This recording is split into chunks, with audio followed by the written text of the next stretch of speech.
Welcome back to CAISTROLOGY, and if you're new here, welcome. My name is Cailin, and today I'm going to be doing your March 2021 horoscope. I recommend watching the horoscope for your ascendant sign first and foremost, because it will be the most overall accurate horoscope for you, but of course feel free to watch for your sun and moon horoscopes as well. I've just posted my tarot predictions for March 2021, so I'll leave a link in the description box below. That is a pick a card tarot reading. If you're interested in seeing my monthly horoscopes or my monthly tarot readings, please subscribe to CAISTROLOGY, as those go up at the end of each month for the following month. And lastly, guys, I do private readings for astrology and tarot. These are via video call, so if you want to connect with me, I'll leave a link in the description box, but you can find that at caistrology.com. Without further ado, let's dive straight into the March horoscopes. Hi Libra Sun, Moon and Risings. Welcome to your March 2021 horoscope.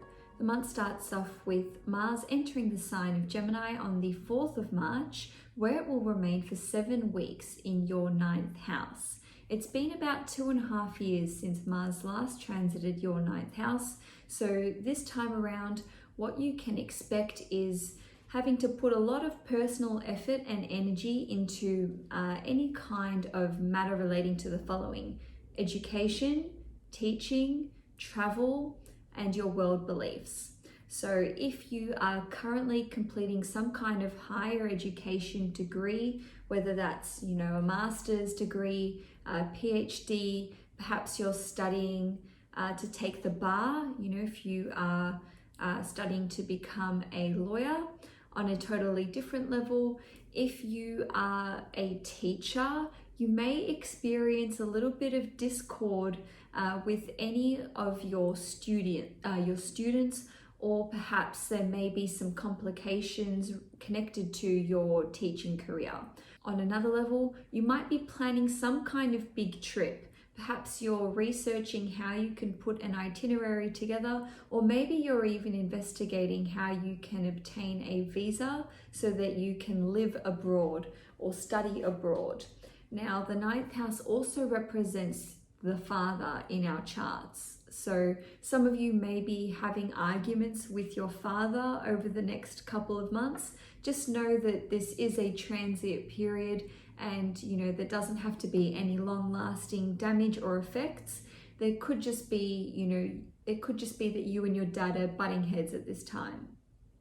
Now, if you are in the import and export industry or in publishing, this will be a very, very busy time for you, and you'll be having to put a lot of personal effort towards any kind of matters that crop up during this period of time. I should also let you know that when Mars transits a house, it can pose a number of obstacles or issues which need to be dealt with in a very strategic way. And Mars is a fast-moving planet, so this could be issues cropping up quickly and you needing to have very fast reflexes to put them out. On a totally different note, it could be that you have opportunities connected to travel or education, or publishing as well, and these opportunities won't come back around for quite some time. So don't hesitate too long on any kind of offer that is made. If it seems like a good idea, don't be afraid to act on it swiftly. If you take too much time to do so, the opportunity may be gone before you've even had a chance to say yes or no. Now, on the 7th of March, we will finally see the end of the post-shadow period for Mercury retrograde. Mercury was retrograde in Aquarius in your 5th house. Now, having a retrograde in the 5th house isn't always a bad thing, because with Mercury, this can change your perspective on any kind of creative project that you're working on. It might even be that you restructured your business over the last month. And for some of you, you may have been creatively blocked until Mercury retrograde came around and shook things up for you. And some of you may have actually revived an old creative idea which you had, and it might have just been something that, like a passing thought that you wrote down or that you communicated to someone months ago or even years ago, and over the last month you were like, oh my God, this is a great idea. You know, why did I table this? I'm really going to bring this out and work on it. And it could be something which has a very fruitful response, a fruitful outcome for you. Now, on a different level, this Mercury retrograde may have seen you totally change your opinion on having children. Maybe you always wanted children and now you don't want them anymore. Maybe you never wanted children and suddenly over the last month you're like, no, I've changed my mind. I have a different stance on this. I have a different viewpoint on this. For some of you, you may have been closed off to the idea of adoption or fostering children, and now you're totally open to this idea. You know, the Mercury retrograde could have impacted you in any way connected to children, creativity, your love life as well. Perhaps an old flame came back into your life, or maybe you reached out to someone who you used to be involved with. On a different level, you may have experienced miscommunications with your children, especially your firstborn child, or perhaps with your partner as well. But now that the shadow period is over, you'll be able to see their point of view and put those issues to bed. Now, on the 13th of March, there will be a new moon in Pisces at 23 degrees, and it will be in your 6th house. It's actually in a tight conjunction with your chart ruler, Venus, and it's also in conjunction with Neptune. So we really want to look at what Venus is doing in your chart. So Venus obviously rules your 1st house, being Libra, but it also rules your 8th house in Taurus. Now, Neptune can represent healing in some way, or even a sacrifice that we have to make.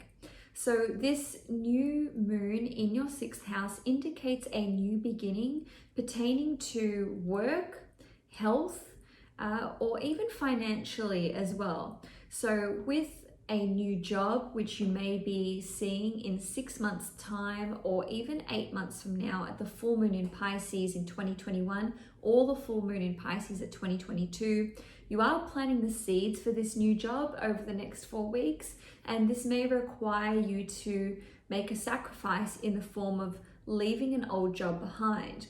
On a different level, you may actually experience some kind of healing as a result of Neptune's effort.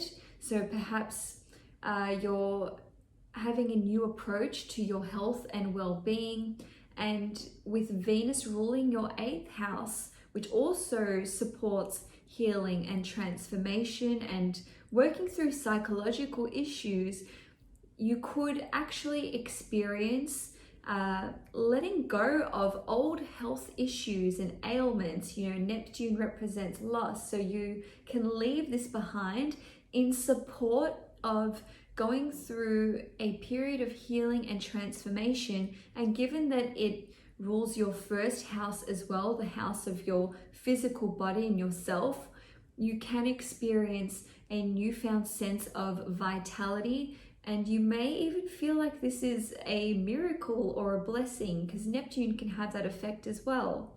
Now, on a totally different level and on a more material level, some of you may be taking out a loan as represented by the 6th house. So the new moon represents a new beginning, which is a new loan. There can be a loss, okay, and that's obviously Neptune's influence here, where there might be interest that you have to pay on this loan, which is pretty common. And some of you may be taking out a loan with your partner as represented by the 8th house, or even a business partner as well.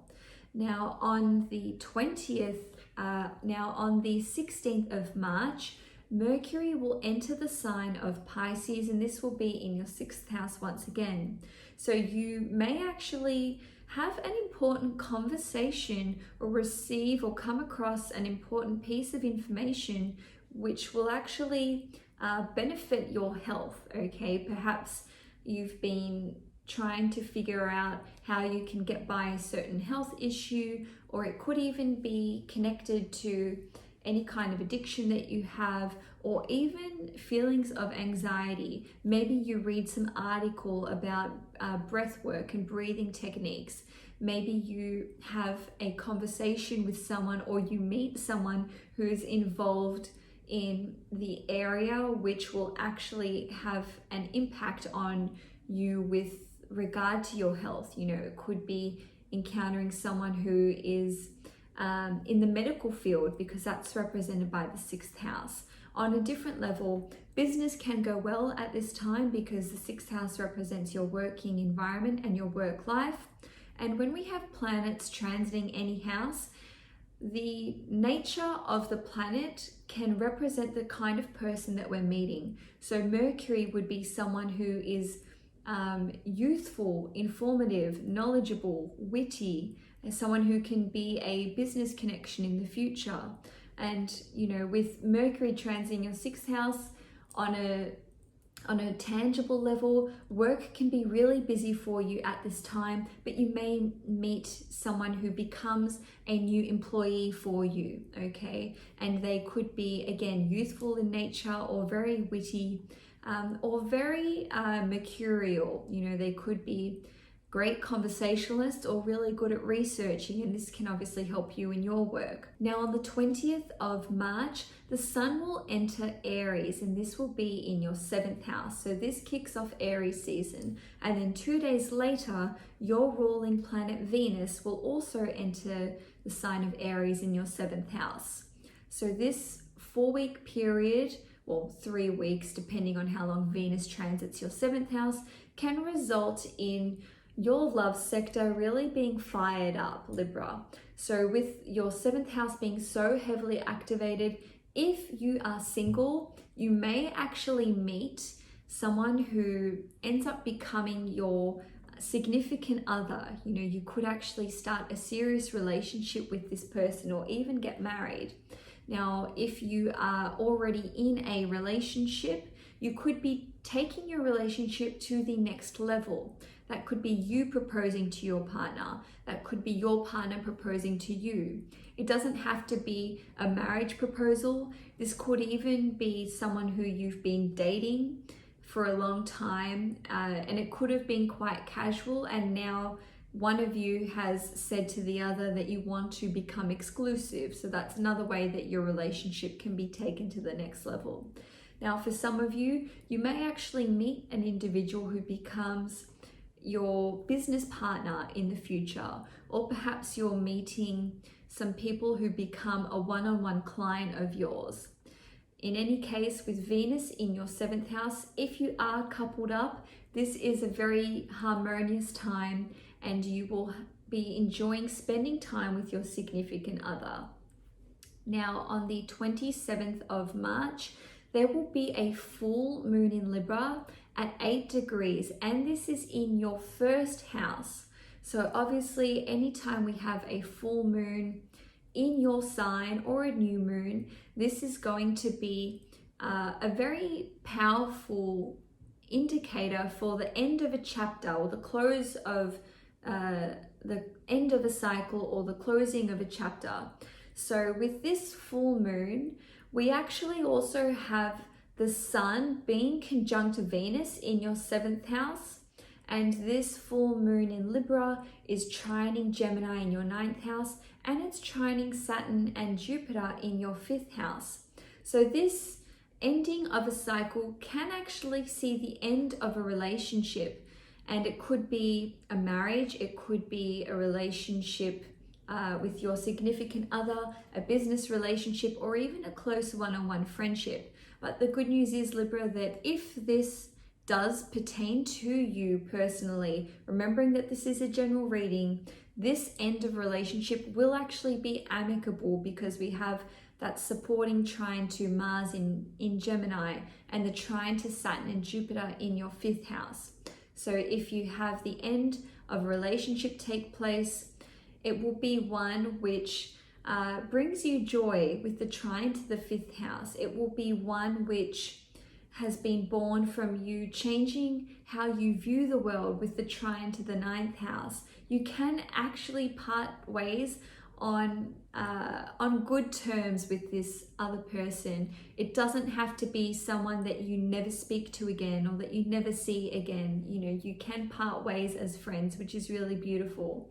Now, on another level, some of you may actually get married, okay? This full moon can actually play out in so many different ways, but given that your ruling planet is conjunct the sun in the 7th house, trining Mars in Gemini in the ninth house representing the institution of marriage, a lot of Libras will be getting married over the next month. On a different note, some of you may simply have achieved a personal milestone and a goal that you have in your life, and now you're so happy about it with the 5th house. You might be celebrating, you might be actually throwing a party, which is also represented by the trine to the 5th house. And this can certainly impact how you view the world, and it can impact your personal relationships as well. Maybe you were working really hard on something and your partner or your significant other had to support you, and now that you've seen the close of this chapter or the end of this project, you have more time for your partner, and this is, you know, impacting your relationship in a really positive way. On a different note, if you have been involved in a business relationship or you had signed a contract with someone, you may have dissolved this contract, and this can actually allow you to travel abroad with this trine to the 9th house. So no matter how this full moon plays out for you, Libra, I only see really positive things coming from it as a result. So that's all I have for you for the month of March. If you enjoyed this horoscope, please give it a thumbs up. If you'd like to see more content from me, please subscribe to CAISTROLOGY. Enjoy March 2021, Libra, and I will see you guys next month.